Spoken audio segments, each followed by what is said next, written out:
So I moved from California to Florida last year. And in Florida, your car registration is due the month of your birthday.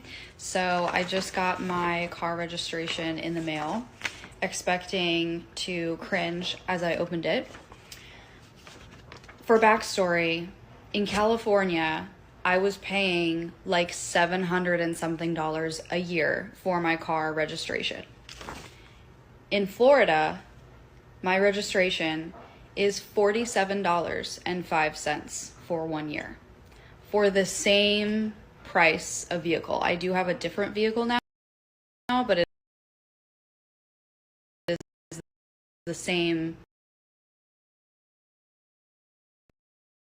About how people are unhappy with their leadership at the legislative level because they've turned over their power to this fringe of their party that doesn't represent them. There's a lot of Democrats who are mainstream Democrats who do not believe in mutilating children. They don't believe in sexual indoctrination. They don't believe in any of that.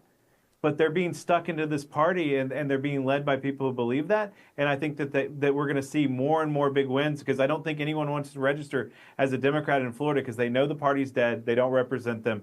And I think what we're seeing now at the national level is if they don't have a message change, we're going to see what happened in Florida carry over to the rest of the country. But Florida always leads the way, so that doesn't surprise me. Yeah, and I don't have a problem with that.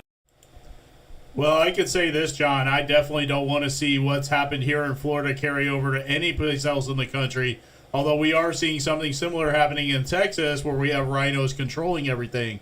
But seeing the infighting that's happened between Republicans here and this war of the elephants that's been going on for over a year now, we definitely don't want that carrying over to any other state. Evan Power can pat himself on the back all he wants, but he has had nothing to do with what's happened here except for the infighting. He was the catalyst. He was the start of it. I don't know. What do you think, John?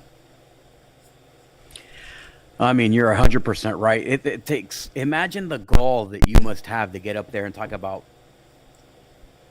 these things, these issues of, oh, well, the fringe and this and that. Listen, MAGA is not the fringe. MAGA is the cornerstone of the Republican Party. Without MAGA, the Republican Party would have been in the same position that Democrats have been in. In fact, before MAGA, Republicans were backed into a corner. They were losing bad, and everyone was thinking, is this the end of the Republican Party? Then MAGA comes, saves the party, saves America, saves this turtle's job, and creates a whole future that is now, just completely different. Yeah. A country that is revitalized, a renaissance of the United States. And he is the reason that we don't have the successes that we really want to have in this state and across the country. Him and people like him, not just the weak chin, not just that I don't know what else, just that whole turtle appearance of Mitch McConnell, 40 years ago. This guy, he's such a sleazy scumbag who works for a lobbyist, does the will of lobbyists, and basically creates, he's an infestation is what he is. Yeah. He's an infestation of politics. Americans and American families want this type of guy out, right? And he's talking about our victories. Listen, I got a post today, as a matter of fact. I made a post today. Let me come back. Let me pull it up really quick. Was it? Sorry. Yeah, exactly. Yeah, you know exactly where I'm going. Yeah. So let me pull. I'm gonna pull this up if I know that I can really quickly. I saw that, John. Carlos Guillermo Smith patting himself on the back. Exactly. Here's a post of Carlos Guillermo Smith patting himself on the back, saying that the Democrats, basically, they're all going home victorious, that they stopped a whole bunch of legislation from happening, and so on. They're in a super minority.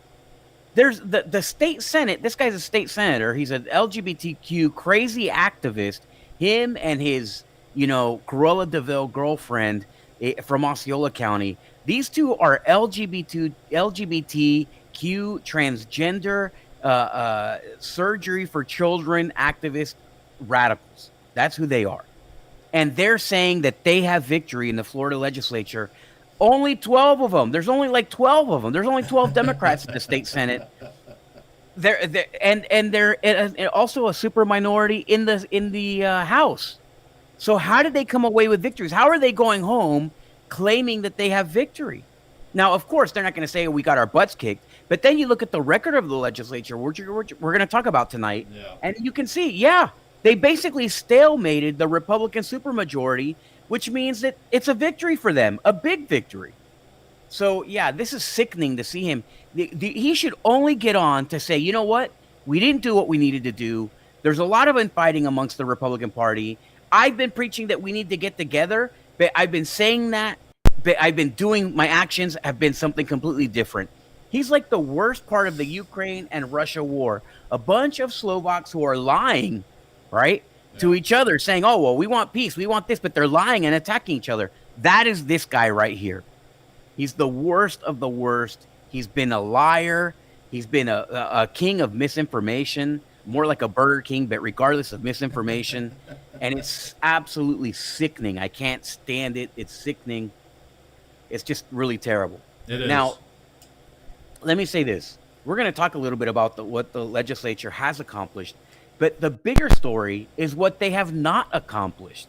And there's laws that they tried to pass that they couldn't get through, right? But this is a sign of good things. The American people are sick and tired of people like this, him and his cronies in Tallahassee and throughout the state capitals across our country. And they want change. And that's the only reason why they didn't pass far more rhino legislature than they would have, particularly the agriculture bill, right? That was a big one. Yeah. So, but we're going to talk about it. Listen, I just, I see his face, I see red, and I can't help myself. But listen, welcome to another episode of Unsanctioned Florida. We have a ton of things to talk about. We have a great show for you. Let me read the headlines really quick, just so that we can have some kind of markers here. Of course, you saw at the beginning of the show, the first video, sweet culture shock coming from California, Florida. What a dream come true. We know that is. Now, listen, young lady, now that you're here, make sure that you join the battle, get on the battlefield, and make sure that the legislators who made California what it is are not allowed to turn Florida into any place like that. They're trying hard. Don't bring California politics here. Certainly don't bring California politics here, right? But, okay, so we got some turtle says that everything is great. We just saw that. A Tampa LGBTQ nut job, Jane Castor, appointed to the FEMA board. I'll never understand these choices that Trump makes sometimes. I know why he made this choice. Yeah, me too. We'll talk about that. Florida AG establishes a Parental Rights Board. So listen, I think that a lot of people have thought that, we need to kill this project. Republicans have been against parental rights. They passed a legislation when DeSantis was wielding the hammer. Now that he's not so much, now that he's in a battle and he's not being able to exert his dominance, the legislature has kind of wanted to drop this. They thought that this was hurting them, but really it helped them. Buthmeyer, the AG, I think that he understands that it does help, and so he's bringing it back, ensuring it, and we need this because you don't know the battles that are going across the state right now. I do, and I'm telling you, it's not pretty. What your kids are being exposed to in schools is not pretty. They're dropping the ball on parental rights. What else do we got here? Violent illegal aliens scooped up like kitty litter in Operation Tidal Wave. Legislature bans fluoride, but not budget. GOP has a type, and the new vice chair of the general GOP, Teague, he fits it. Yeah. We'll tell you why. Frost stays in a 5-star hotel while pleading for release of a gangbanger. Tourism industry says they should keep the tax money being used to lower property taxes. Regina Hill's trial is delayed. And ICE detentions. Oh, we're going to combine those, right? Yeah, so ICE, when we talk about that immigration story, and an old bat wins an award for something she didn't do. We're going to talk about this. This is more outrage. Osceola County can't help itself. They just can't help themselves. Listen, I'm going to tell you exactly why this old bat would get an award, even though we all who live here know that she would not deserve it. I'm going to tell you why. I'm going to explain it to you. And then the Osceola Sheriff's Office is in the news again, but not for a good reason. No. We'll talk about this and more on this episode of Unsanctioned. This is episode 111, Unsanctioned Florida, May 3rd, 2025. We're going to do a quick prayer and then get right into the show. Lord God, wow, when we look across the country, which we just did a couple days ago, we see why we're so fortunate, so blessed to live in the state of Florida. Lord, continue to strengthen the men and women of this state to fight for this state, to fight for a free state of Florida, to fight the rhinos, to fight the Democrat lunatics, to fight the people who are trying to misguide our children, to fight the people who are trying to tax us into the depths of hell. Lord, this is an important state. It's the most important state in the country. Even when it's not the most important state electorally, because we knew which way the state was going to go, this state has really held the fabric of our country together when other states have failed to do their job of the same. So, Lord, like I said, hopefully we make you proud, and we're going to keep fighting here on this show, and we hope that you make all Floridians fight for their state. In your son's name, Jesus Christ, amen. Amen. I am former school board member, John Arguello, and over here is my great friend, citizen Tom Lord, and this is Unsanctioned Florida. Please like and share the show, and here we go. What do we got? Let's get into it.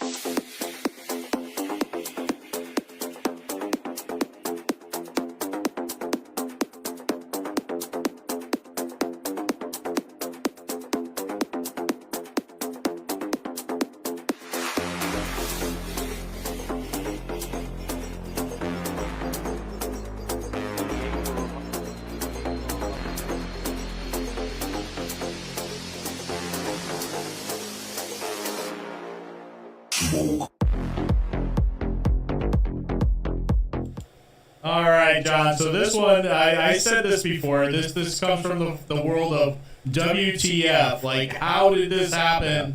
When I saw this story, I just couldn't believe it. I was just blown away. But yes, the LGBTQ Tampa mayor, Jane Castor, has been appointed by President Trump to the new FEMA council. Here's the story. Oh, no, that's not the story. That's the reminder. And that's the reminder for all of you watching who her good friend is. And this is her good friend. By the way, if you're a regular watcher of the show, you know who this man is. This man is an operative who is an LGBTQ activist, right? Yeah. Obviously, he's great friends with her. He helped her get elected. I think he pushed on her campaign. He's a Republican activist. Yeah, but he's also a Republican operative. So the party gives this guy millions of dollars to basically assassinate other Republicans. Yeah. Right? So when you need a hatchet man, this guy does it. He's one of the dirtiest political operatives in the state. He's well known throughout the state. People across the state know of him, know of his reputation. A real dirtbag. Yeah, that's that guy there. So He's in the loving embrace of the Tampa mayor there, a Democrat, LGBTQ radical herself. And yeah, here's the story. Ahead of the upcoming hurricane season, Tampa's mayor, Jane Castor, has been recruited by President Trump to help streamline FEMA in a new direction. And this is an area she's got a lot of experience in, especially after last year's storms. Fox 13's Regina Gonzalez is live to tell us about this new role. Regina, good morning. Laura Russell, good morning to you. Yeah, Tampa Mayor Jane Castor will now be a part of a list of federal emergency management workers, first responders.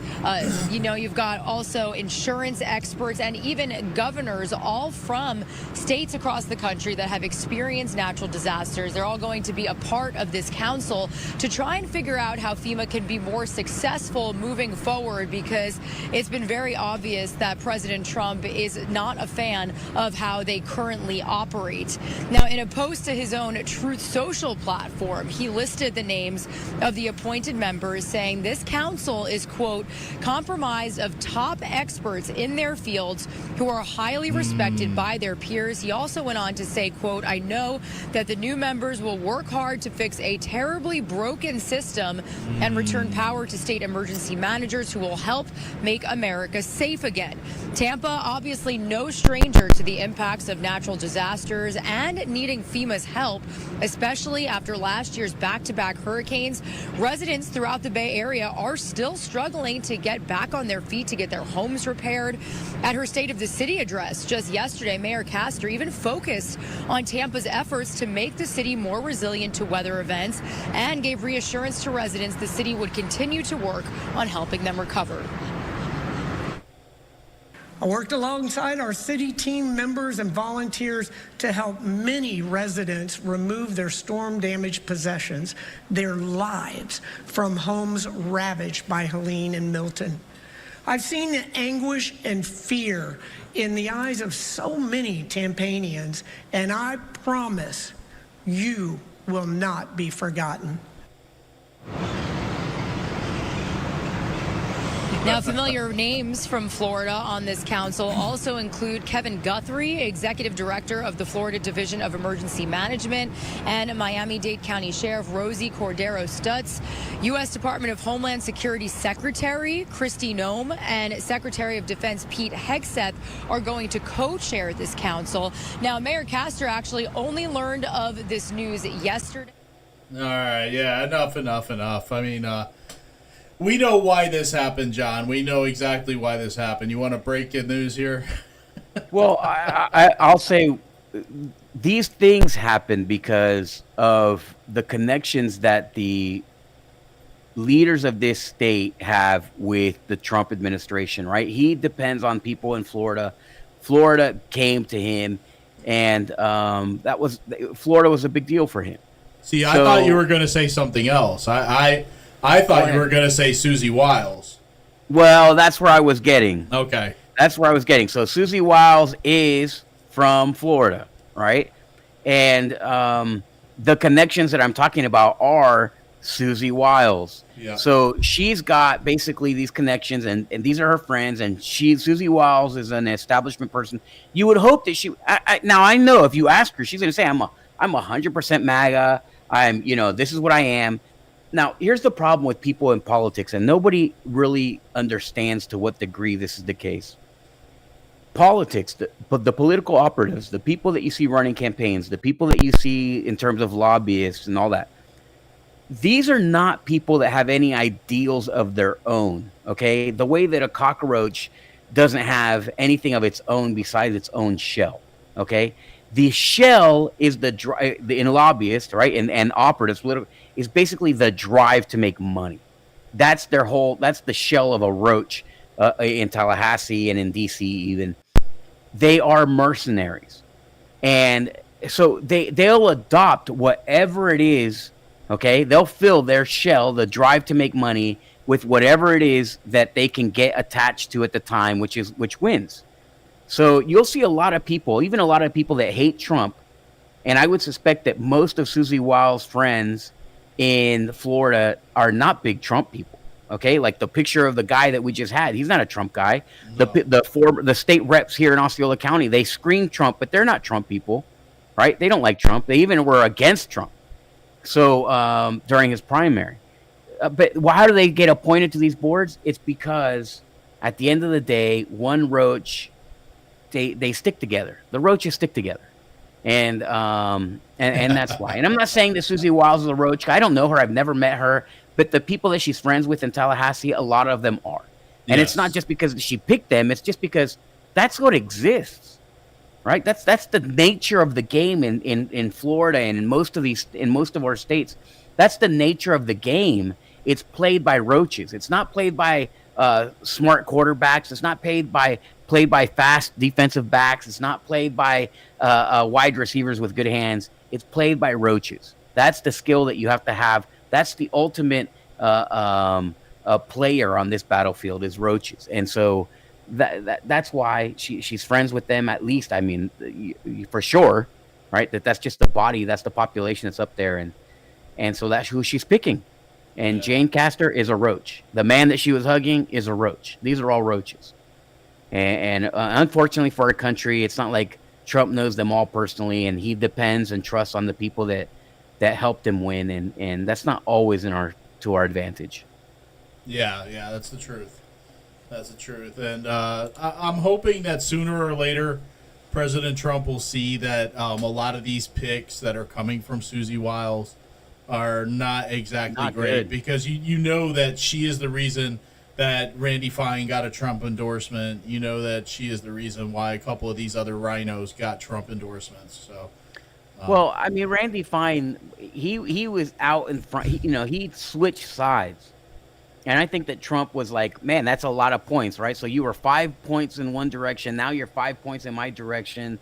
Really, you would think that Trump would be questionable of those sorts of people, but I mean, at the end of the day, Randy Fine is a roach, right? So he doesn't have any real conviction of his own. Randy Fine has the conviction of, I want to be elected, right? He's pro-Israel. So he's a lot of views that you and I might share with him. yeah, But absolutely. at the same time, it's like, okay, well, do you really? I know that the pro-Israel stuff, he believes he's a Jewish guy. That's part of his identity. He calls himself the Hebrew Hammer, a nickname given to him by Joe Gruters, and he's proud of it now. But okay, there has to be more than that. You have to love this country as much as you love Israel. Yeah. You have to love this country. The things that you do have to be for the American people. Yeah. And instead, I think it's just for Randy Fine. I mean, that's my take on it. I've liked a lot of the things that Randy Fine has said, but then at the same time, he's constantly attacking everybody. If you don't agree, if you don't call him the Hebrew Hammer, he attacks you like a hammer. But that's a weak hammer nonetheless. But Yeah. it's just these are roaches, and people who act like roaches shouldn't be leading our country, shouldn't be leading our governments. No, not at all. Not at all, John. Well, next up, you talked about it in the opening of the show. The Attorney General for the state of Florida has just opened the Office of Parental Rights. Here he is talking about it. Freedom begins at home. It begins with the understanding that parents have the God-given rights to raise their kids the way they deem appropriate. And we believe that government should not be in the middle of those parental decisions. Over the past years, we've created, great pieces of legislation. Those legislative acts include a private right of action, where parents can bring lawsuits on their own, but at the end of the day, bringing a lawsuit, going into court, taking on all these steps, that's difficult, and not everybody can do it. God bless the Little Johns for taking on this very virtuous fight, but the state needs to be here to help. So we're creating this new office. We're going to have a team of litigators focused on fighting the fights that parents bring to us. We still see far too many examples, especially in other states, but also in Florida, where parents' rights are being infringed. In California, they passed legislation where young kids can go through these healthcare treatments and they can be indoctrinated, and parents have no right whatsoever. They made it permanent in law that parents have no right to be in those discussions. Last year, a father in New York lost his 9-year-old son, lost custody, because he questioned the wisdom of a gender transition.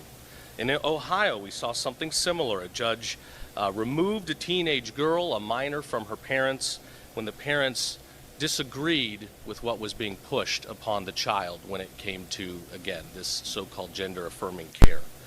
In Florida, these things are not legal.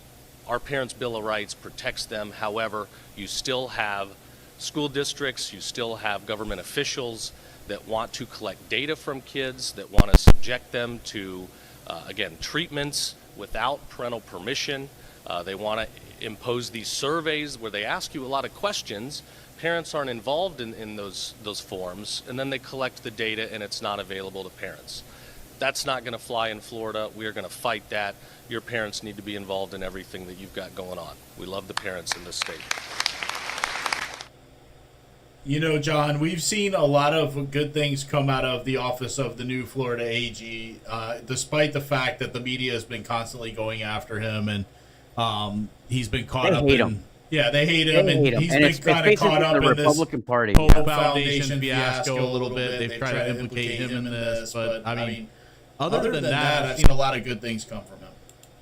Well, here's the thing. They hate him because he didn't pick their side, right? They want him to abandon DeSantis and just do what they said. And roaches don't like roaches who like to come out at night, right? Roaches like roaches who hide at night. They scurry when the light turns on.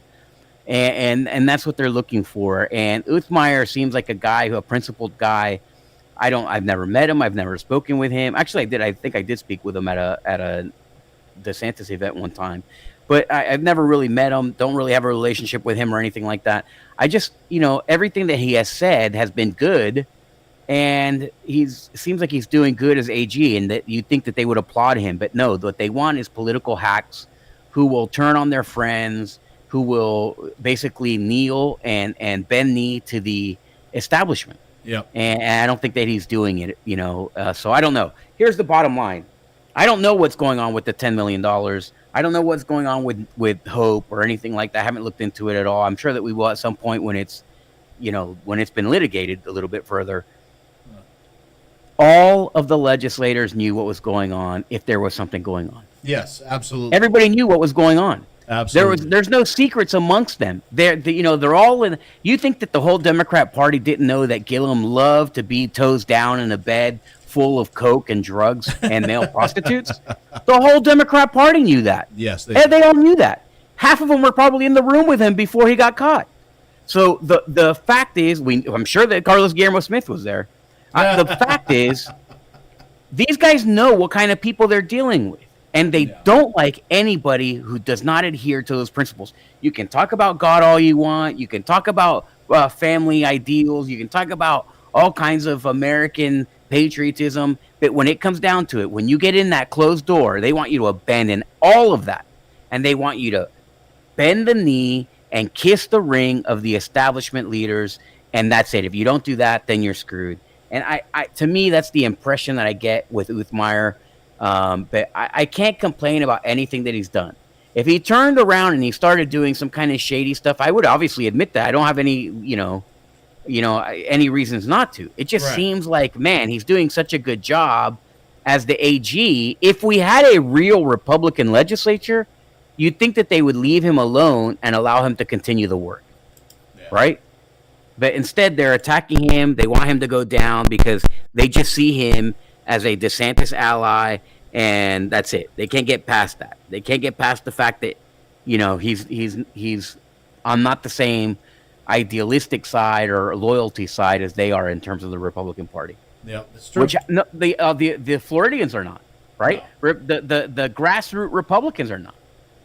By the way, in the last Florida episode, we talked about Erin Huntley and how she stabbed the back of a whole bunch of grassroots people, right? And why we couldn't support her.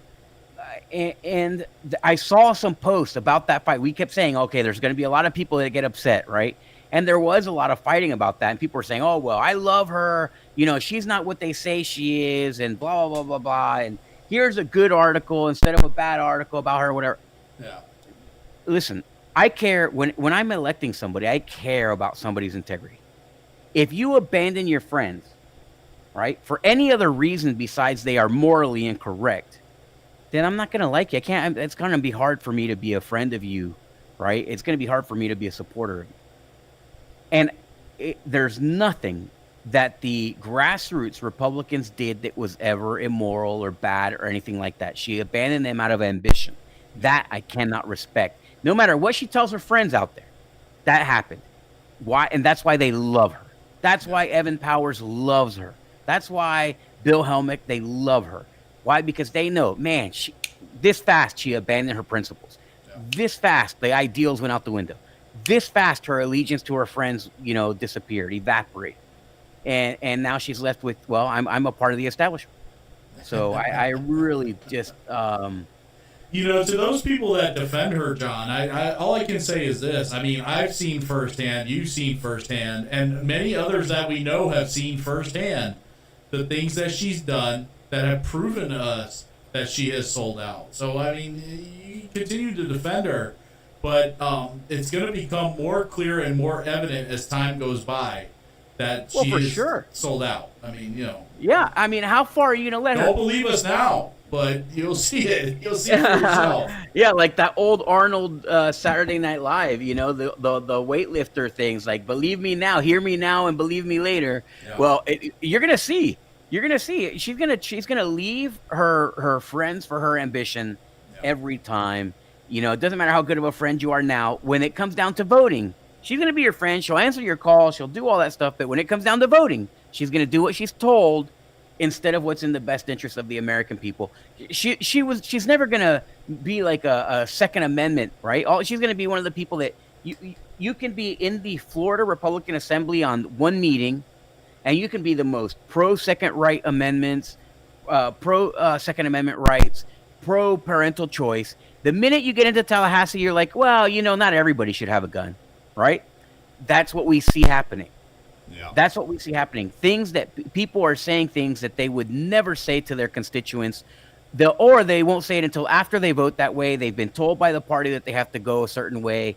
And then, okay, well, now I'm that way, because I have to. Don't believe us now about Erin Huntley, but she's in a primary now. She has a primary opponent. It's Lee Steinhauser. And you will see she's going to use the guy we showed in the first segment in that picture with Jane Castor to send dirt mailers against Steinhauser. I would almost bet a year's pay on that's exactly what's going to happen. Yeah, that would be interesting. That's going to be really interesting to see, because Steinhauser might use them too. We don't know who they all are, right? So who does the party want? I think Evan Power wants. They're going to say they don't get involved. The party's they want Erin Huntley. Come on now. They want it. Yeah, that's what I would imagine. They want Erin Huntley. Okay, yes. I'm going to say that. But I've not heard them say it. I've not heard any of my contacts. And they won't say it. They won't say it. They're not going to say a word. It's just they're going to pretend that they're happy to stay out of it. But they'll use their PACs to send out mailers for her and pay for that. So. That's when we'll know. Yeah, that's when you'll know, right?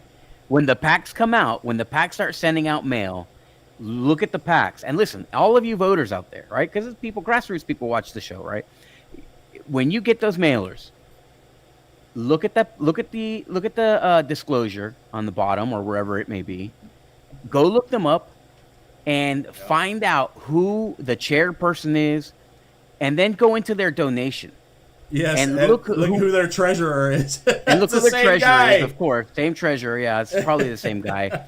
Well, different. Doesn't matter. There's one on each coast. There's one in Tampa. There's one out there on the East Coast. And a bunch of dirt bags, right? And if they're there, that oh man, they're not 100% independent anymore. At the very least, no matter what, they're not going to use a real dirt bag and then be 100% morally correct and on their own. You can't. No, you can't, right? Because you would never do that, right? You wouldn't use the most corrupt guy as a treasurer and then be 100% moral, right? Yourself. Why would you ever do that? And unfortunately, more and more Republicans are using this. They have no choice. They're using this individual as their treasurer, which is outrageous. And we'll highlight that more as time goes on, I'm sure. Well, we're going to look at voting records, and we're going to look at behaviors, and we're going to look at campaigns, and we're going to just tell you exactly what's up. Yeah, so absolutely. Stay tuned. All right, so. ICE on the move in Florida, John. Over 800 illegals captured here in Florida. Here's that story. Have been arrested so far in a massive ICE operation in Florida, which is known as Tidal Wave. Dana Marie McNichol is in Miami for us. What do we know about these people, Dana Marie? Hey, Stuart. Well, ICE says this first-of-a-kind operation targeted major cities in Florida. So local law enforcement and federal partners like ICE and CBP, they worked alongside each other. They describe who they caught in that group as violent illegal immigrants. Now, ICE officials tell Fox News the arrests include a man convicted of homicide in Colombia who entered the U.S. undetected as a gotaway, a Russian national with an Interpol red notice for manslaughter, an alleged Guatemalan MS-13 gang member, and a man from Honduras, a suspected terrorist member of the 18th Street gang. Both gang members. Wait. Hold on. We made a mistake. Hold on. Pause that. Yeah. Wait. I think we made a mistake here. What do you mean? Was she reading a list of Carlos Guillermo Smith Grindr account matches? I don't. Was that what you were? What story was this? Was this Guillermo Smith's Grindr account that they're talking about, or was this? I looked away for a second, and now I'm confused. Go ahead, Hipley. Yeah. It could be, John. It actually could be. multiple times. The Department of Homeland Security is calling the large-scale operation a major success and says it's a preview of what's to come across the nation. We have partnerships under 287G authorities that Secretary Noem signed, and this empowers state and local law enforcement to actually be able to use their enforcement authority to carry out immigration enforcement. And what that means is they can actually make arrests and clean up our streets. Now, Florida is leading the wait, nation's how old is only that? state How where old is all that sheriffs- assistant secretary? She looks very young, John. She looks like she just graduated from college. Are you sure that they? I mean, that's more like Carlos Guillermo Smith, partner in crime, Kristen Arrington type of territory right there. But yeah, ICE she wouldn't making want to the have any move. kind of relations with her. She would just want to kill her and drink her blood. You know, it's interesting that we had talked about another story where it said that last year only 1,000 illegals were picked up here in the state of Florida for the whole year for 2024. So we're But almost in at that point. 2025, we've in less already than picked half up of a year. 800, and I think that's due to the efforts of President Trump and ICE and Governor DeSantis getting And Governor involved. DeSantis, yeah, you got to give him credit. He's absolutely turned over the country to federal law enforcement to come get their illegal aliens out. Yeah. So, it's a good job on them, and this is something that needed to happen. We've had 4 years of an open border where we've had these people just pouring into the country, pouring into our state as well. You know, we're a hotbed for all kinds of transients. And Central Florida specifically, right? I mean, the numbers have spiked here, and I think that we have a story on the Central, how it's impacted Central Florida. Let's look at that. Yeah, absolutely. So, yeah, I can bring that up. Give me 1 second here. But, yeah, it's just crazy, man. It's crazy.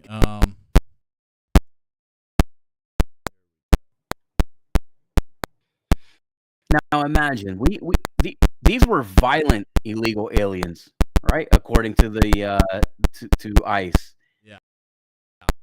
In these sanctuary communities, states, and municipalities, helping these violent illegal aliens stay. I mean, that's crazy. Yeah. Go ahead, Tom. But yeah, these people are wanting them to be here. You know, this is a chart here on OrlandoSentinel.com that shows how many arrests have happened, and they're ICE detainers with other charges or ICE detainers with charges, and it's a comparison between 2024 and 2025. And you can see that this is a problem, John. This is a real problem. We got a whole bunch of them here. But glad to see that they are working on it. But we can look at the other data too. Let me scroll down on this. They talk about the different people here that got arrested, different detainers. Let's see. It said last month, Deming said that the county had received word of at least 10,000 deportation orders of its residents, and that the number could soon double. Wow. In Lake County, 82 people have been arrested so far this year with ICE detainers. Jail data shows Seminole, 50 people with detainers, and 38 of them were released to ICE. But data from Osceola County wasn't available before publication. Oh, of course it wasn't. Of course it wasn't. Yeah, we're gonna leave Osceola County out here, John. You know, and that begs the question: what our sheriff's department is doing about ICE illegals here in Osceola County, because we know we have them here. They have to be here. If there are that many in Orange County, there's got to be that many, or maybe a few less here in Osceola. And we already know they've picked up 2 Tren de Aragua people here in Osceola County. We profiled that on a prior show. I think that was a show back in January where it was the couple that got picked up. They were confirmed to be Tren de Aragua people or gang members, and they were dealing in fentanyl and drugs. So Yeah. I'm hoping that our Not sheriff trans de agua. He's not saying trans de agua. Okay, like that pen swimmer. Okay. No, we're not talking about that. But yeah, hopefully Sheriff Lopez is working with ICE to get some of these people out of our county. Let's hope. All right. He needs to be in the news for positive reasons. Yeah. It would kind of be a change up at this point. It absolutely would. All right, John. So one good thing that the Florida legislature did get done this session was they passed a bill to end fluoride in our water. This is statewide. This will override decisions that municipalities did individually on whether they would put fluoride in their water or not. This is going to end it altogether. So the House has approved a bill that would remove fluoride from drinking water. It is a hot-button issue in Miami-Dade County with people on both sides of this debate. Miami-Dade County Commissioners recently voted to remove fluoride, but County Mayor Daniela Levine Cava then vetoed their decision. It's not clear how this newly passed state bill might affect Miami-Dade. But the mayor did respond to the move, insisting that the decision, quote, disregards the overwhelming consensus of dentists, doctors, and medical experts and will end a practice that has been in place for decades to protect our health. The bill now goes to Governor Ron DeSantis. He is expected to sign it into law. Yeah, and he will. And the Miami mayor there, you want to be upset about it, goes against these doctors and dentists. These are all doctors and dentists that are on the take. They're getting paid to say this. They don't truly believe it. I mean, like the doctors who were telling you that COVID was great for you, that it made you taller and thinner and better looking, and it made you have more money. I mean, masks worked. Masks work. Yeah. I mean, it's just BS. I mean, listen, anything. I unless the chemical is in your body naturally, may not be a good idea. You want to second guess, right? And any science that is more than 20 years old, we'd love for them to look at it again. So the point is, there's no point in having any. If the Democrats had, because this is an ideological issue, right? For the most part, for some reason, the Democrats are trying to protect fluoride. But if the Democrats had, or the people who love fluoride, had any proof, then we would be hearing about it over and over and over and over again. But we're not. No. Right? What we're seeing is that people have no trust in the scientific community because they lied through their teeth over the fence, across the yard, into the neighboring neighborhood. Okay? About everything. Yeah. Food dyes, I mean, just vaccines, everything. There's nothing that they didn't lie about. So, but we're going to trust fluoride? I mean, it's their fault. This is what happens. I don't know. I'm not a scientist. I don't know whether fluoride is good or bad for you. Judging on the information that I've received, I would say, I would not be drinking fluoride. No. I might brush my teeth with it. And actually what I do personally is that I have a non-fluoride toothpaste, and then I work in a couple days a week a fluoride toothpaste because fluoride has supposedly helps your teeth, but topically. Right. You're not supposed to ingest it and drink it. Yeah. So it's topical for your teeth. So, but I don't even know. I'm not a scientist. I didn't test that on the beagles that congressman who's trying to impeach Trump left abandoned in some warehouse. I just don't know. There are studies that show that fluoride makes you stupid. Well, I mean, then check the water in Tallahassee. Right? The Capitol building must have like a fluoride water. It must have fluoride cups, fluoride utensils.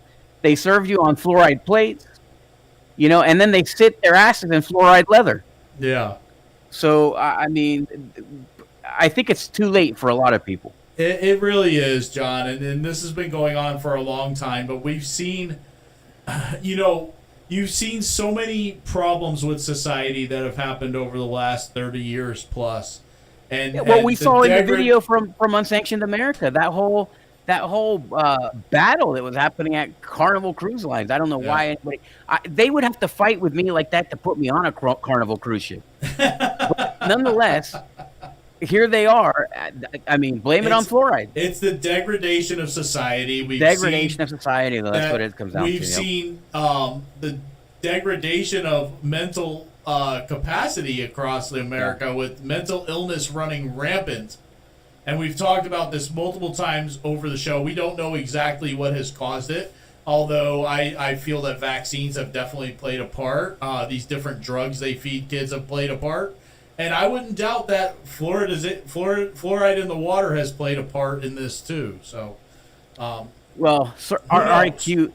I mean, who knows? The thing is, there's too many things to blame. Yeah. Right. Yeah. The things that we eat, we're being poisoned. That's without question, right? The crap they put in the food. Being poisoned with public school. It seems like a lot of the not public school, just school, a model that is 250 years old. Right? And now it's become political. So it's really not the teachers, it's not necessarily the institutions, it's really the intention. And now there's ideologues who have kind of taken over that role of educating our kids instead of just trying to get our kids to read and write. And, I mean, it's painful. Yeah, it sure is. Well, John, next up, this is an interesting story. Now, this is something we've known about for a long time. We've known about this since this guy got elected to his position, and I believe this was back in January, where Jovante Teague became the vice chairman of the Republican Party of Florida. Well, I don't know what the occasion was that this ended up in the Orlando Sentinel. All over the press. Why is it all over the press now? I don't understand either the timing. He wasn't just convicted, was he? I don't know. Well, let's read on and see what the deal is it's here. Like the Orlando Sentinel just found no one. If they just found out about this, shame on them. It's their fault. Shame on them. Absolutely. They should have known about this for a very long time, John, because this is nothing new to us. But yes, the vice chair of the Republican Party of Florida, elected earlier this year, was convicted in 2019 as part of a state felony investigation into whether he had a sexual relationship with an inmate when he was a Dixie County jail guard. As part of the investigation, the Florida Department of Law Enforcement uncovered notes it said were handwritten by Jovante Teague of Cross City. Inside, they clearly indicated a romantic relationship and possibly sexual contact with this female inmate. Details of the court case and its outcome haven't previously been reported. The details haven't, but we knew it happened. The FDLE also interviewed inmates who said Teague kissed the inmate while she was in the shower in the Dixie County Jail, about 50 miles west of Gainesville. It obtained a recording of the inmate telling her mother on the phone that she had met someone in the jail and he was an officer working there. And this was according to court records reviewed by Fresh Take Florida, a news service of the University of Florida College of Journalism and Communications. Teague slipped the notes to the inmate under a food tray to avoid surveillance cameras. Cellmate, who wasn't identified in court records, said she saw Teague commit a sexual act with the inmate through the cell bars, and later one of the handwritten notes from Teague recovered by authorities described that encounter. The inmate's mother said someone named Jovan had been texting her from a number that turned out to be Teague's. Inmate said Teague was working with a local bail bondsman to arrange for the inmate's release. Separately, the FDLE said it uncovered a separate allegation by a state prisoner who had earlier accused Teague of soliciting a sexual act while he was working as a state prison guard. The Inspector General's office said that the claim was never substantiated. In response to a request from Florida's Public Records Law, the Department of Corrections said it could find no paperwork about Teague's previous employment at the agency. As part of his sentence in Dixie County Circuit Court, Teague agreed to surrender his state criminal justice certification, which makes him ineligible to work in law enforcement or in corrections. Teague was Cross City's vice mayor at the time of his arrest. In a brief interview, Teague denied being romantically involved with the jail inmate and said he had made some mistakes in the past. Teague did not return subsequent phone messages over many weeks to discuss this case. He said, "I am not a perfect man, but I'm somebody who's willing to do the job." What job was that? Somebody has to do it. Teague was arrested on a felony complaint, and his case was included in the circuit court's felony docket. He pleaded guilty in September of 2019 to a single misdemeanor charge of smuggling contraband. The handwritten notes attributed to him into a county detention facility. The judge sentenced him to 2 years probation, which ended in September 2021, and Teague paid the last of his $1,400 in court fees and fines in February of 2023. As vice chair, Teague, who said he has an office in the Capitol, helps make decisions about party policy, promotes GOP candidates, assists in fundraising, and evangelizes conservative ideology, and would at least temporarily take control of the party if the chairman were to become incapacitated. He's already incapacitated. He did beat incumbent Jesse Phillips 130-70 in this vote of the Republican Party that happened back in January. You know, what's funny is, and they point this out, an unrelated sex scandal involving the state GOP's then chairman, Christian Ziegler, happened during late 2023-2024 over this woman's claims that Ziegler and his wife, Bridget Ziegler, engaged in a three-way sexual encounter. They fired him. They suspended him and then fired Ziegler. You know, and this was during the police investigation. This wasn't, he wasn't convicted, nothing. You know, this was in the middle of it. He hadn't been found guilty or anything. But, yeah, you know, they went ahead and gave the position to Teague, knowing that he did plead guilty to this. So, yeah, anyway, this is the kind of guy that our Republican Party of Florida wants as their vice chair. And if we know the shoe fits, then leadership for the GOP party may be for you. I mean, that's what it comes. Have you been convicted of some kind of deviant act? Then GOP leadership might be the kind of thing that you're looking for. It's crazy. I mean, I don't understand. This is what tells you it's all about politics. The whole Christian Ziegler thing was an assassination by his number two, which was this, you know, the Turtle guy. And so Evan Turtle, you know, from what I understand, what I've heard, basically orchestrated it because he was too pro-Trump and they wanted a pro-DeSantis guy. Yeah. Now, obviously, those things have all changed. All right, the world has changed since the Republican primary for president. And, I mean, it's just, he's a dirtbag. I mean, and that's what they like. I mean, I don't know. He might be a great man. Who pled guilty to sleeping with an inmate while he was a prison guard? Come on. Yeah, and it wasn't just one, John. It wasn't just one.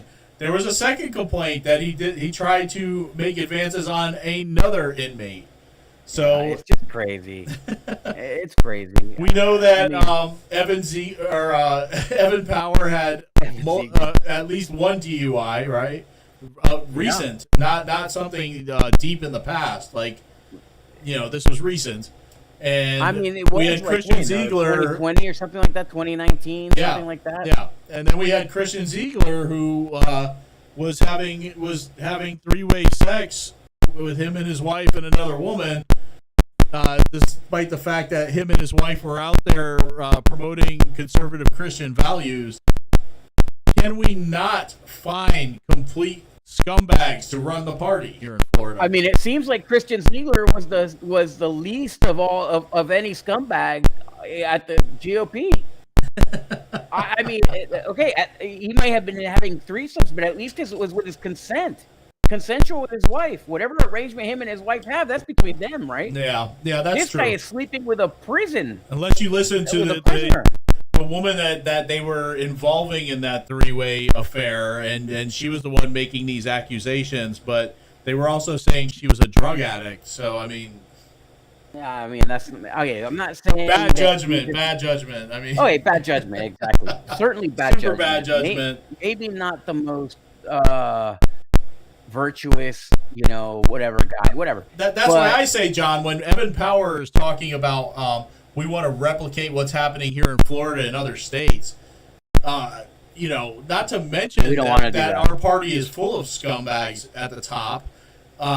We have this infighting going on, between multiple factions within the party. It's to the point now that we have a new party that has started in the state of Florida, this America First party. I don't know much about this America First party. I know that I believe it was Trent Wayman who started this party, and we'll have to see where this goes. Great There's so guy. many. And it just really, if you don't know, Trent Wayman, it was an elected state committee person for Manatee County. Him and there was the committee woman were both removed from office without due process. They just picked them out because they wouldn't bend the knee. This is a great guy, great leader. I guess he's not driving drunk and sleeping with prisoners. If only he could accomplish those two things, maybe then Evan Power would love him. Yeah, absolutely. So, all right, John, before we move to Central Florida, we have a commercial from one of our friends, our good friend, Angelica McKinney, and she runs MAGA Store 47. Definitely check it out. Can't find what you're looking for? Well, you can find it at magastore47.com. From shirts to hats, lapel pins, and cardboard cutouts, you can find it all right here.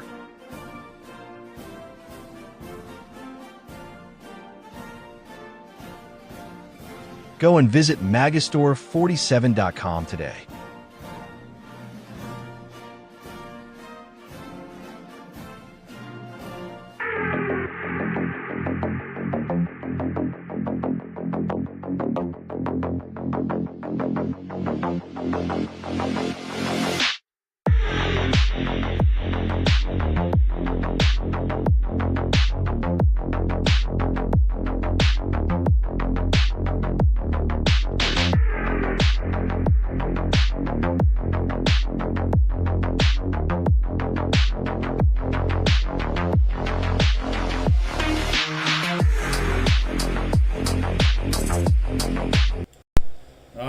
John. So, yes, our first segment of Central Florida.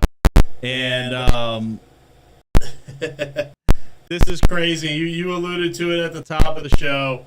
Our boy Congressman Maxwell Frost, he went down there. He made a scene. He wanted to release this MS-13 gang member who got taken down to El Salvador. And a couple other Democrats joined him on this trip. But the truth is, John, that they actually were just going on vacation. This is from our friends at the Tampa Free Press. They dug this up. If I can bring this up right now. There it is. Yes. Florida Dem among 4 who enjoyed luxury resort while protesting deportation of alleged MS-13 gangbanger. And yet, it's alleged, but yes, he was. All right, so these 4 House Democrats who raced to El Salvador to stand up for a deported illegal migrant with alleged criminal ties stayed in a luxury hotel with panoramic views of the country's greenery. Representatives Maxwell Frost, he's of Orlando, Robert Garcia, Maxine Dexter, Yasamin Ansari, they all traveled to the capital city of San Salvador to advocate for the release of Kilmar Abrego Garcia on April 21st. They stayed at the Hilton San Salvador, a luxury property situated against a picturesque backdrop of the capital city's volcano. Let's scroll down. What else do we say? The San Salvador.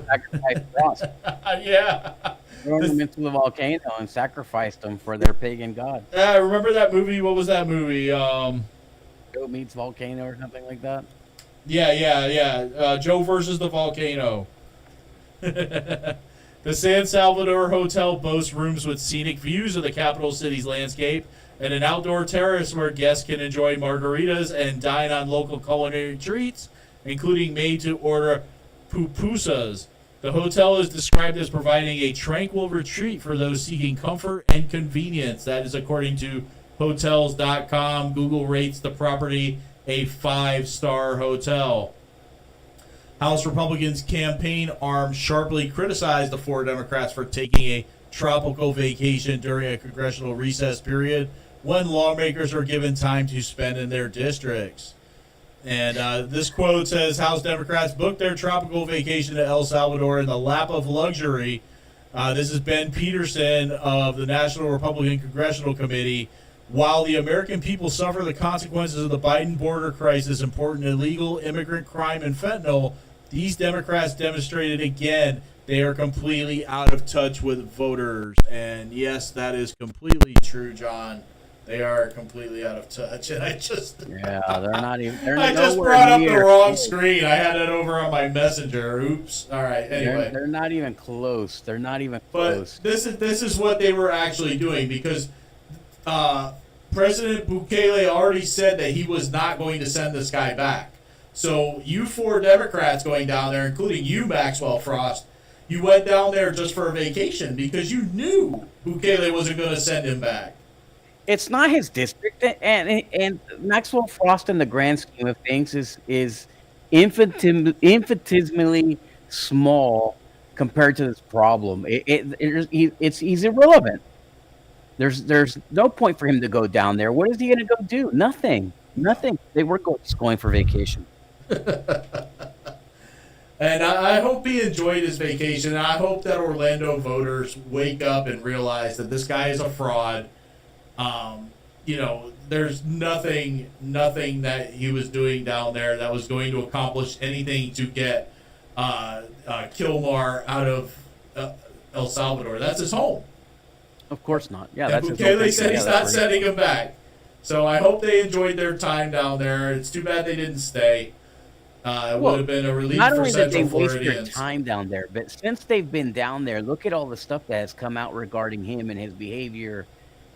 I mean, these guys are literally spending all the time as a United States congressperson to fight for a guy whose wife was terrified of him, who was, the sister called the police because he was beating on her.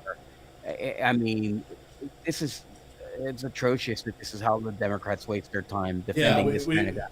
We've got this guy doing that, doing a tropical vacation, right? And then you brought it up earlier. You pulled it up on your phone.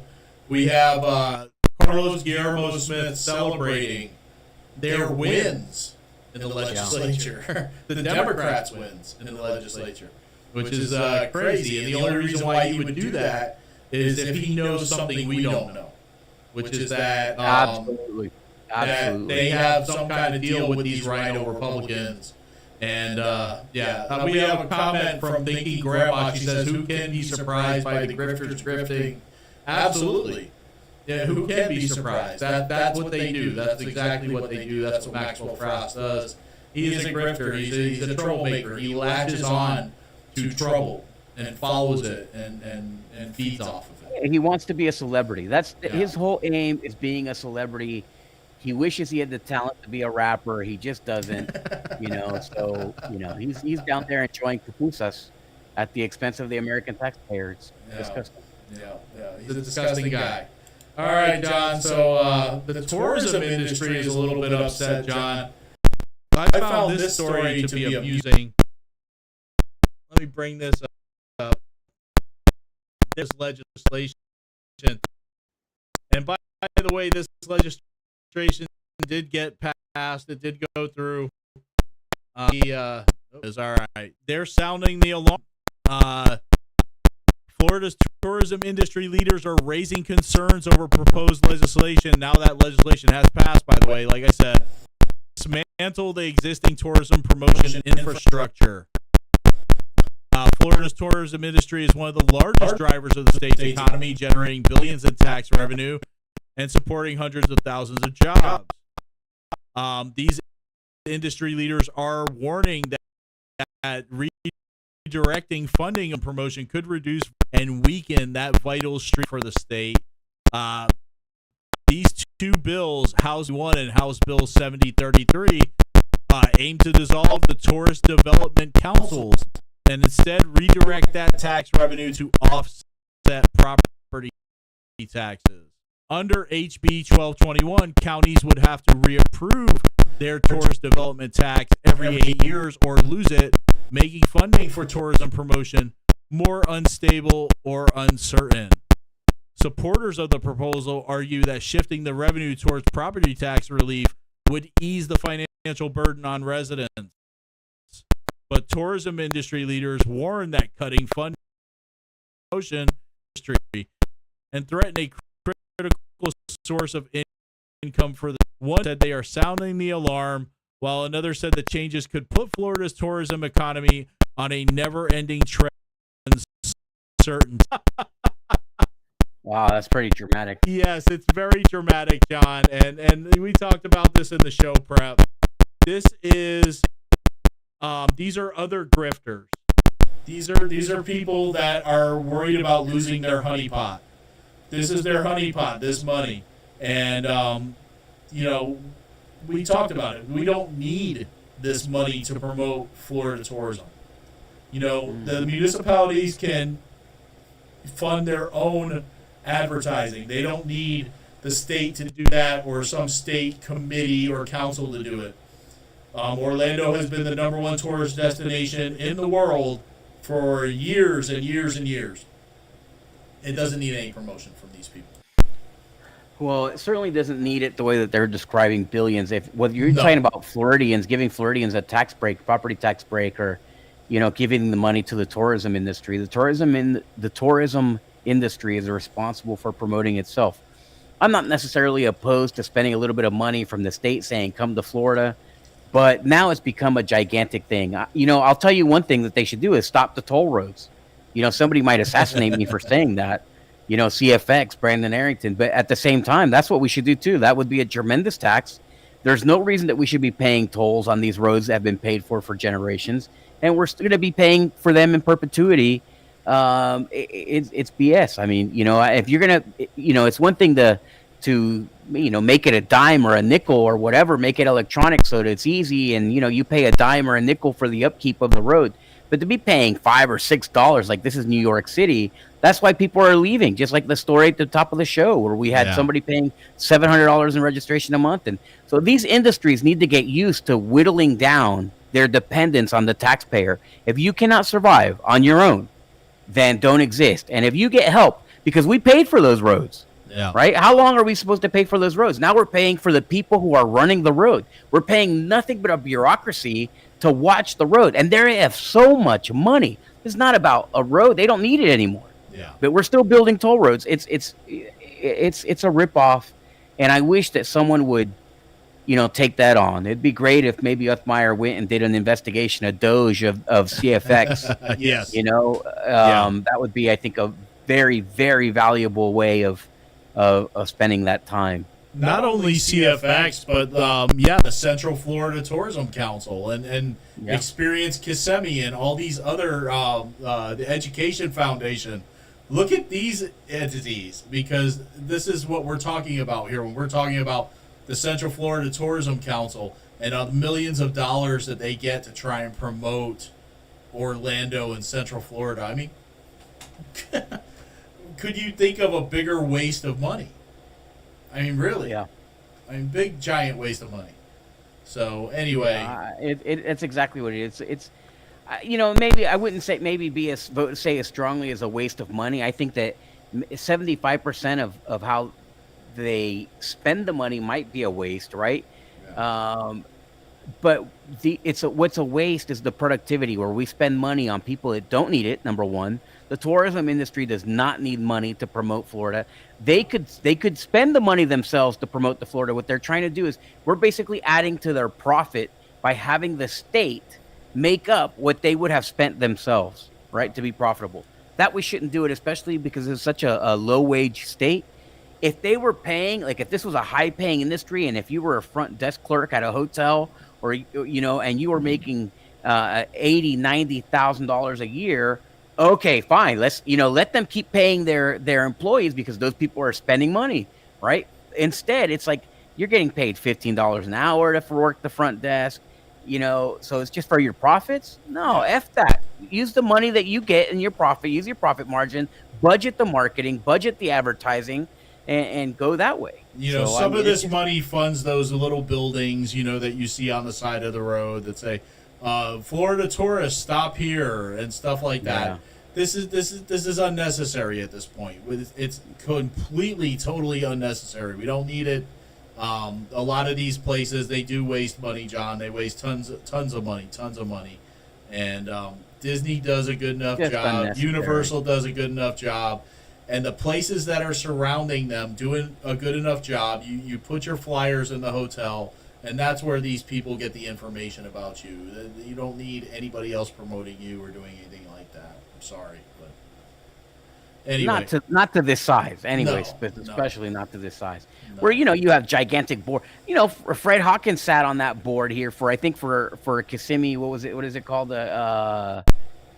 Oh my gosh, what was it? You just said Kissimmee? Experience Kissimmee, right? Yeah. And remember when Chris Robertson, we were having conversations with Chris Robertson, he pretty much he said it out of his own mouth that he was using that as a threat against him, the funding from Experience Kissimmee. When money's being waved like that around, then no, you can't do that. I mean, and of course, he might not admit to it now, but he said it. I heard it. Somehow that funding came back. It magically came back. Somehow that funding came back, and now they're best friends. And the guy's worn out the knees on several jeans. I've had conversations with him. It magically returned. Magically. How? It's anybody's guess, but yeah. All right, John. So next up, Regina Hill. We had talked about. We broke that story last year. This crazy story about Regina Hill. But it looks like we're going to wait a little bit longer before she faces justice. Regina Hill won't face a criminal trial until next year at the earliest. Hill was arrested in March, accused of exploiting a 96-year-old woman and using more than $100,000 of her money to buy herself cosmetic surgery procedures and more. She's also accused of using the woman's identity to secure a mortgage for a house. The governor removed her from office, even though Hill has denied all the allegations. Her trial was supposed to start September 30th. This morning, though, a judge granted a motion to delay it until January. Wow. Just another piece of crap right there, John. You hear the way that she just abused this woman, not just mentally, physically, but financially. It's just unbelievable. I'm hoping she does face some type of justice. Sure, absolutely. I mean, we've said it 100 times on the show, the only people worse than Republicans in this state are Democrats. And, that's obviously clearly the case here. This is horrendous. Horrendous. Yeah. And the longer this goes on, the greater my fear is that she's not going to see much justice. Like they're going to do some I'm sure that's what they're hoping.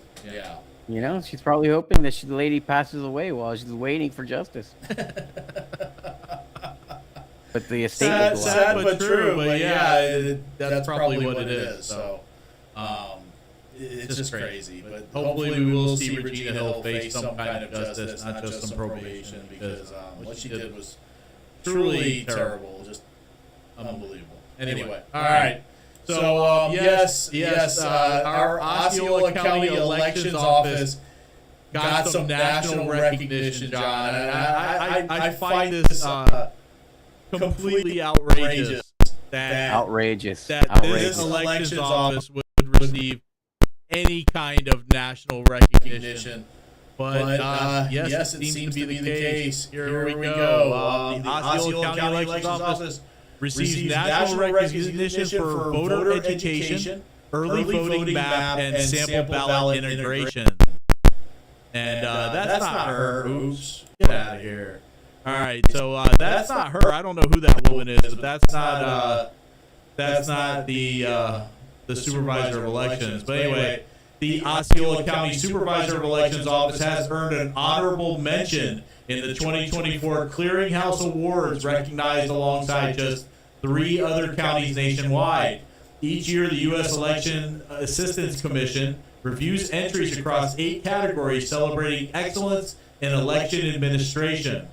Osceola County was honored in the communications, distinguished voter education, and Communications Initiative Award category for its innovative early voting site map and accompanying sample ballot that highlights early voting locations. Now, I'm wondering if Clearinghouse knows about the times that she broke election laws. State law, yeah. It's great. This is nuts. I mean, how are you going to give this old bat an award when she violated state law twice, right? When she lied about it on TV. This is crazy. These are these organizations that don't do their homework, right? And she's probably got put in for it by, the county commissioners, right? Yes. All these people are nominating her. And so they're like, oh, wow, they're nominated by all these different people in the same county, but they're all part of the same corrupt crew. It's like, this is really terrible. And this is a slap in the face of the citizens of Osceola County. Yes. That's what this is. It's a slap in the face of anyone who cares and who is a resident and who is an American citizen in Osceola County. It's a slap in their face. She violated state law, not just against me, against everyone. Yeah. She printed your voter registration, the party that you are registered to. She printed it on the ballot so that it can be seen when you closed your ballot. Now, most people didn't notice, but that is illegal, and she did it. So what does that mean? Somebody can look at your ballot, say, oh, it's Republican, and throw it away. That's what she did. And she's getting an award for it now because nobody does their homework. This old bat is, she needs to go. She needs to go desperately. It's unfortunate that she won her reelection.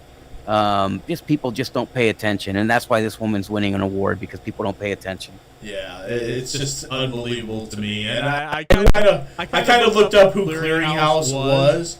And it seems to be a bunch of supervisors of elections offices that get together and vote on this. So, yeah, exactly. And it's who corruption nominated giving her? more corruption an award. That's what it is. Exactly. Think about that. Supervisors of election are the ones who vote on this. So it's like the corrupt getting the corrupt. This is like, this is nuts. This is like, it's just terrible. I don't know if you noticed this on the screen, John, but look over to the right. And I thought about talking about this on the show, but I really could care less about the plant and tree giveaway by County Commissioner Ricky Booth. So this jackass right here, and I think that's a technical term for what he is.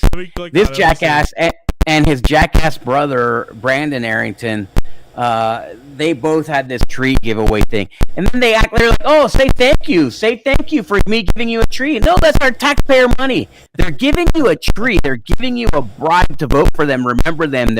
They're developing a relationship based on our tax money.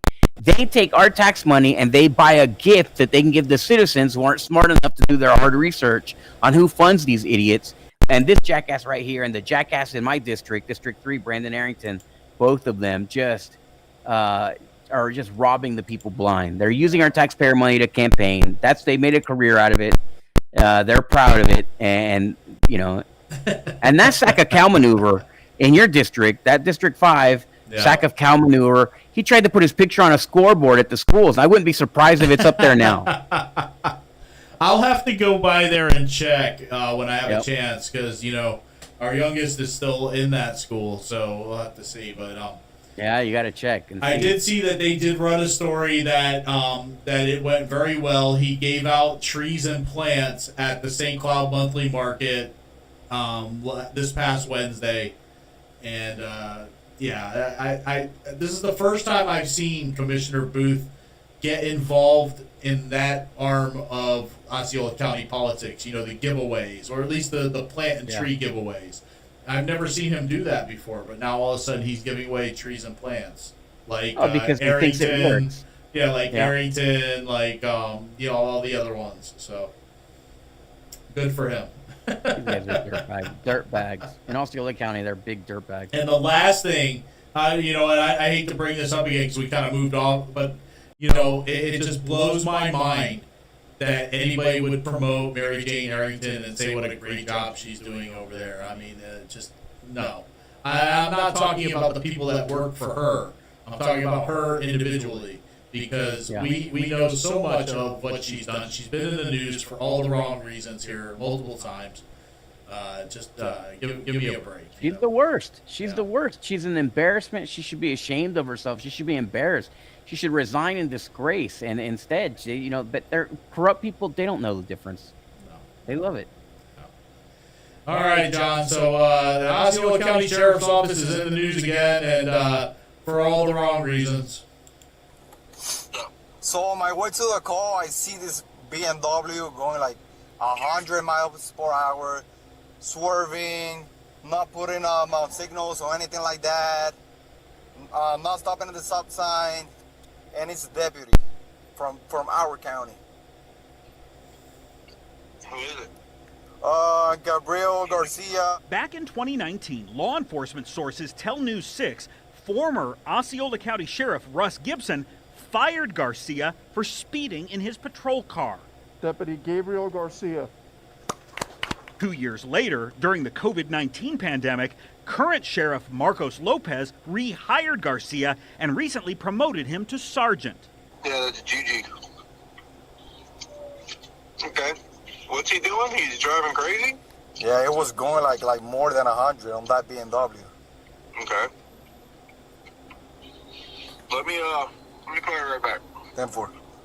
This Google Maps image shows the speed limit on Fortune Road is 45 miles per hour.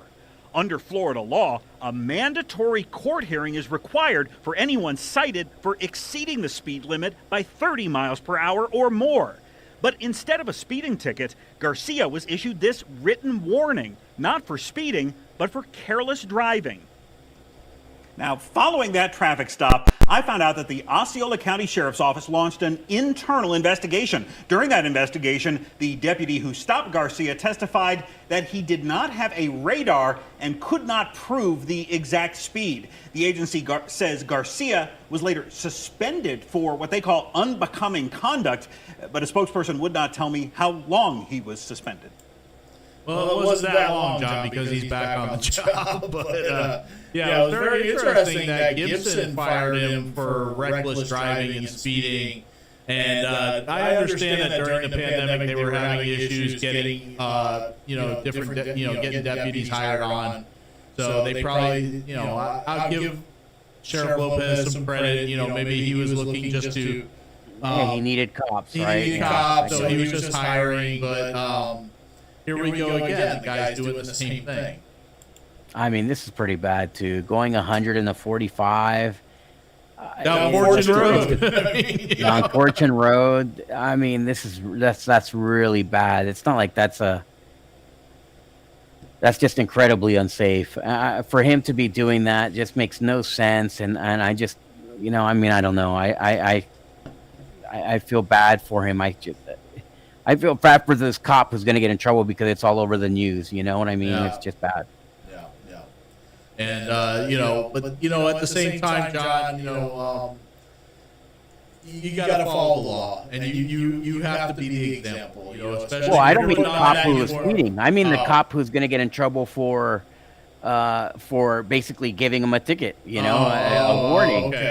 That's the cop that's going to get in trouble, and he's going to be like, "Oh man, you called it, you had it on your camera." They're going to come on him because he didn't know who Gigi was apparently, and apparently everybody knows. Everybody knows. knows. That's just Gigi. Gigi drives like a maniac, It's like, come on, man, for real, just. God, you didn't know?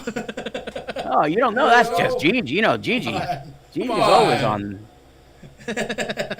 Gigi. Come on. Yeah, Gigi is Gigi. Oh, man. But I would love to see the Osceola County Sheriff's Office in the news with some good stories. And what I'm talking about is working with ICE, like the other sheriff's departments have. Coming out against the Tesla takedowns that were being done by this group that calls themselves a nominate. That was happening here locally. Yeah. But the sheriff's department stayed silent. So. Well, I don't know that our sheriff, he's going to come out. And I don't know if that it's necessarily the sheriff's place to come out against it, but he should have come out with a warning. Yeah. That's fine. You're going to protest. Protest is legal here. It's part of our rights. Don't don't incite violence and don't destroy personal or public property. You know, so he should have said it. They weren't just peaceful protesters, and I know they went around saying that. They were telling people that. They were like, oh, we're just out here exercising our First Amendment rights. Well, you know, somebody had sent me a screenshot from their signal chat. They were actually included in their signal chat that they were sending out to people who were going to join them in this Tesla takedown. And in their signal chat, they were telling people not to write Nazi on the car, but to write other things. What? Yes. There you go. Yeah. There you go. They had full intention to vandalize Tesla cars. You know, So I wonder why they didn't. Yeah. Well, they didn't because, you know, first of all, they got crashed at the first one by you, Benny Johnson, Forgiato Blow, and Byron Donalds. And the second one, there was no hoopla involved. There was nothing going on. You know, they were just out there. You know, and I don't think they're going to walk up on the dealership and vandalize the cars. But they're telling their people that they're out there in the public and they see a Tesla, this is what you do. So, no bueno. And anyway, that's what they're up to. I'm going to keep watching them and following what they're going to be doing.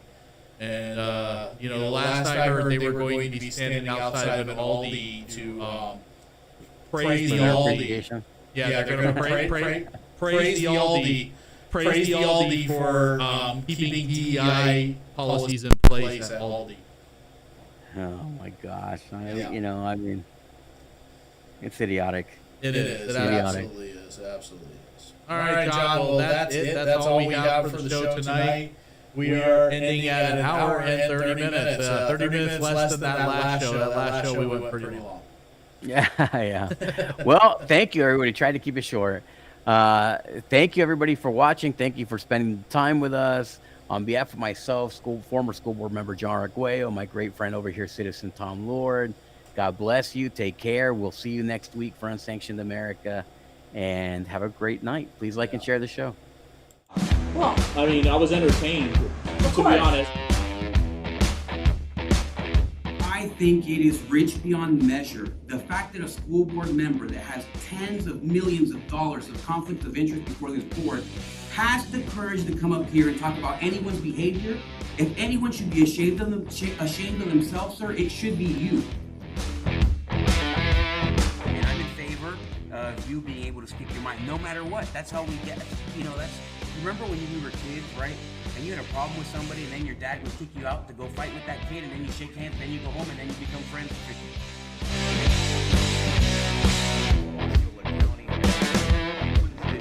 When they're trying to, you know, take this word and give it meaning that it doesn't have. You know, like our entire country needs to go through a fasting. You see all of these new age hippies, right? They're all constantly fasting. They're doing starvation diets, or they won't eat for this, or what is it called? Like some kind of intermittent fasting. You know, it's not just us, and not just, you know, fans of President Trump, MAGA Republicans. We're not the only ones that